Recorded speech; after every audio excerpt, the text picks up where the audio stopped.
Hello friends, हर हर महादेव। अपने इस ज्योतिर्लिंग video के सीरीज में आज हम आपको उज्जैन महाकाल के बारे में बताएंगे। उज्जैन महाकाल का मंदिर मध्य प्रदेश के उज्जैन जिले में अवस्थित है। इस मंदिर में भगवान शिव लिंग के रूप में विराजमान है, जिन्हें स्वयंभू भी कहा जाता है। स्वयंभू का मतलब होता है जो खुद से प्रकट हो, किसी के द्वारा स्थापित नहीं किया गया हो। पुराणों के अनुसार उज्जैन शहर का नाम अवंतिका था। ये शहर अपनी सुंदरता और भक्ति के लिए काफी प्रसिद्ध था। हिंदू शास्त्रों के अनुसार उज्जैन में एक राजा थे जिनका नाम चंद्रसेन था। वो भगवान शिव के बहुत बड़े भक्त थे और हमेशा उनकी पूजा अर्चना करते थे और भगवान शिव के नाम का जाप किया करते थे।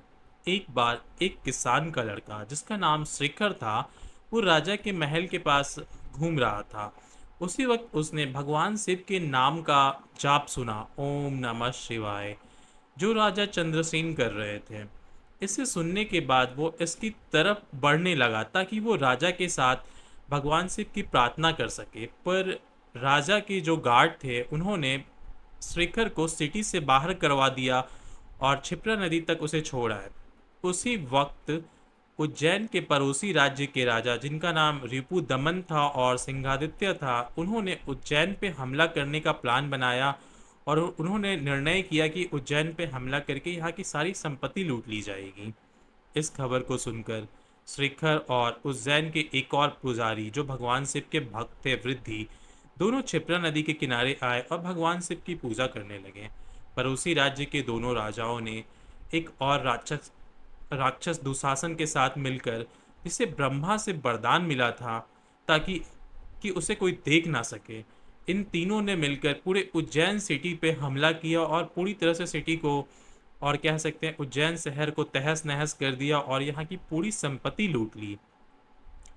और उसी वक्त क्षिप्रा नदी के किनारे शेखर और वृद्धि, जो दोनों भगवान शिव के भक्त हैं, भगवान शिव की पूजा आराधना कर रहे थे। भगवान शिव उनकी आराधना को सुनकर महाकाल के रूप में प्रकट हुए और राजा चंद्रसेन के सभी दुश्मनों का नाश कर दिया।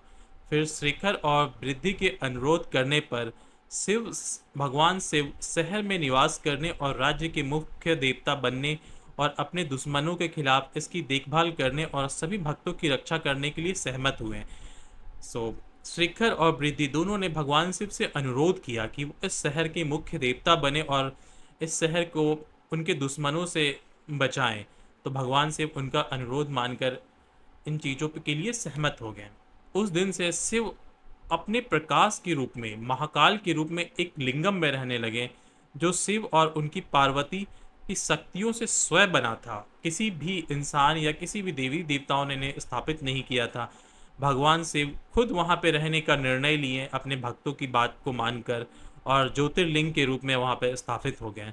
शिव ने अपने भक्तों को आशीर्वाद भी दिया और घोषणा की कि जो लोग इस रूप में उनकी पूजा करेंगे वो मृत्यु और बीमारियों के भय से मुक्त हो जाएंगे। साथ ही संसारिक खजाना भी दिया जाएगा और वे भगवान शिव के संरक्षण में रहेंगे। उनका कोई भी कुछ बिगाड़ नहीं पाएगा क्योंकि भगवान शिव स्वयं उनकी रक्षा करेंगे। अगर हम महाकाल के इतिहास को देखें तो 1234 से 1235 ईस्वी में इल्तुतमिश, जो दिल्ली सल्तनत का सुल्तान था, उसने उज्जैन पर आक्रमण किया और आक्रमण के दौरान उसने मंदिर परिसर को नष्ट कर दिया, साथ ही ज्योतिर्लिंग को खंडित कर दिया। और माना जाता है कि आक्रमण के दौरान चुराए गए जलाधरी, जो लिंगम का समर्थन करने की एक संरचना है, इसे पास के कोटि तीर्थ कुंड में फेंक दिया। बाद में इसका पुनर्निर्माण और पुनरुद्धार मराठा दीवान रामचंद्र बाबा ने कराया। फिर 1947 में भारत के स्वतंत्र होने के बाद महाकालेश्वर देवस्थान ट्रस्ट बनाया गया, जो उज्जैन शहर के नगर निगम ने ले लिया। आजकल यह उज्जैन जिले के कलेक्टर कार्यालय के अधीन है। हर हर महादेव।